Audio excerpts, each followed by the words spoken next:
अस्सलाम वालेकुम। आज हम आपके साथ शेयर कर रहे हैं बहुत ही मज़ेदार, बहुत ही हेल्दी हलीम की रेसिपी। सिर्फ 2 चीज़ों के साथ ये हलीम बनेगी और बहुत ही मज़े की लगेगी। एक बार आप खाएंगे तो इसके फ़ैन हो जाएंगे। तो इसके लिए हमने ये दलिया लिया है, जौ का चक्की वाला, इसको साफ़ कर लिया है और ये 1 कप है। और ये दाल ली है छिलकों वाली मूंग की, इसको भी साफ़ कर लिया है, ये हाफ़ कप लिया है। इन 2 चीज़ों के साथ आज हम दलिया बनाएंगे और इतना बेहतरीन, इतना मज़े का और इतना हेल्दी है ये दलिया। आप एक बार खाएंगे तो बार बार आप बनाएंगे। इसको साफ़ कर लिया, इसको धो के इसके ऊपर जो चीज़ें तैरेंगी इसको गिराते जाएंगे और इसको 3 से 4 बार हमने धो लेना है। जब पानी इसका बिल्कुल वाइट हो जाए तो फिर इसको हमने रख देना है भिगो के। और इसको 4 से 5 घंटे हमने भिगोया था। अगर 1 घंटा भी आप भिगो लेंगे ना कम से कम, तो ये बड़ा अच्छा सॉफ्ट बनेगा। तो इस तरह से देखें, ये पानी के ऊपर जो चीज़ें तैर रही हैं सारी उतारते जाएं और इसको धोते जाएं। 3 से 4 बार इसको धोएंगे तो ये साफ़ सुथरा हो जाएगा। और फिर इसके अंदर पानी डाल के रख देंगे। वाइट पानी हो चुका है, ये हमारे इसको तकरीबन 5 घंटे हो चुके हैं। और दाल का जो ऊपर वाला छिलका है वो भी अलग हो चुका है। इस पानी को अब हमने गिराना नहीं है, इसके समेत ही हमने इसको पकाना है, क्योंकि छिलके में भी बड़ी ग़िज़ाइयत होती है। तो एक पतीली के अंदर हमने तकरीबन 4 गिलास पानी के डाल लिए हैं और दाल के अंदर और दलिए के अंदर भी जो पानी था वो भी इसके अंदर ही हमने डाल दिया। नमक डाल दिया इसके टेस्ट के हिसाब से 2 टीस्पून, और ये ज़ीरा डाल दिया। दालचीनी 2 पीस छोटे छोटे डाल दिए, लौंग डाल दिए 2-3, और ये हल्दी डाल दी है। बड़ी ही अच्छी है हल्दी भी हमारे लिए, और लौंग भी बहुत ज़्यादा हाज़मेदार होते हैं। और दालचीनी का भी आपको पता है कि कितनी अच्छी है सेहत के लिए। तो ये सारी ही सेहत अफ़ज़ा चीज़ें हैं जो हम इस दलिए के अंदर डालेंगे। और दलिया बज़ाते खुद, जौ का दलिया जो है ये ग्लूटेन फ्री है, और ये शुगर वालों के लिए ख़ास तौर पे, ब्लड प्रेशर वालों के लिए ख़ास तौर पे, और वेट लूज़ करने वालों के लिए ख़ास तौर पे ये रेसिपी बहुत ही ज़्यादा मज़े की है। और इसके साथ वेट भी बहुत कम होता है। जैसे इसमें बॉयल आने लग जाए तो इसको इस तरह से रखें, कभी भी आपका दलिया उबल के बाहर नहीं निकलेगा, ये मेरी गारंटी है। तो इस तरह से इसको पकते हुए तकरीबन आधा घंटा हो चुका है। तो अब हम इसको चेक करेंगे।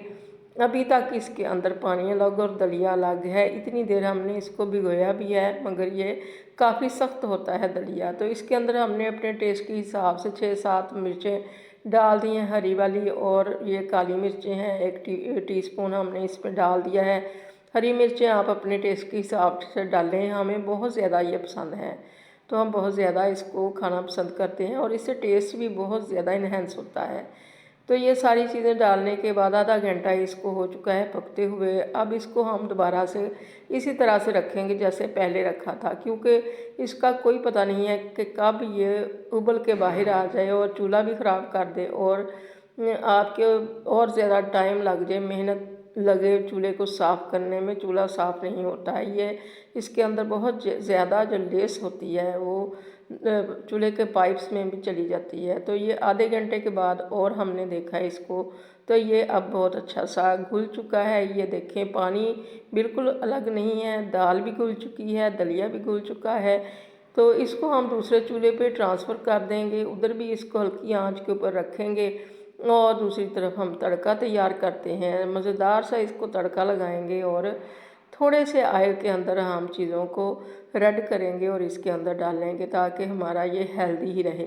तो हेल्दी दलिया बनाने का ये तरीका आपको बहुत पसंद आएगा। जब आप खाएंगे तो इतना ये मज़े का लगेगा, आप सारे हलीम वगैरह भूल जाएंगे, सारे चिकन भूल जाएंगे।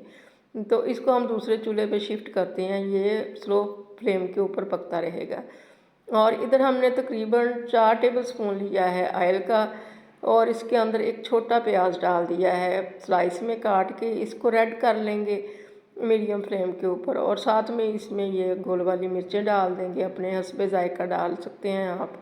और इसके बाद इसको रेड करेंगे, और रेड करने के बाद इसके अंदर ज़ीरे का 1 टीस्पून डालेंगे, और ये करी पत्ता डालेंगे। अगर आपके पास है तो डाल लें, ये ऑप्शनल है।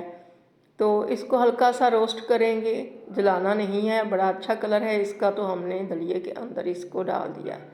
तो इतना थोड़ा सा इसके अंदर हमने ऑयल डाला है। ऊपर से हल्का सा हम देसी घी डाल के खाएंगे जब अपनी प्लेट में डालेंगे। तो इसके साथ ऐसे लगता है कि जैसे इसके अंदर पता नहीं कितना घी डाल दिया है। ये बड़ा ही टेस्टी बनता है। इसमें ज़्यादा घी ऑयल वगैरह डालने की ज़रूरत नहीं। जौ के अंदर अपना भी ऐसे लगता है कि जैसे ऑयल होता है, और बड़ा ही ये क्रीमी सा इसका टेक्सचर होता है और बड़ा ही मज़े का होता है। तो इस तरह से आप ही बना के देखिए, अल्लाह करे आपको ये रेसिपी बहुत ज़्यादा पसंद आए और आपकी बहुत अच्छी बने। दुआओं में याद रखिएगा। अल्लाह हाफिज़।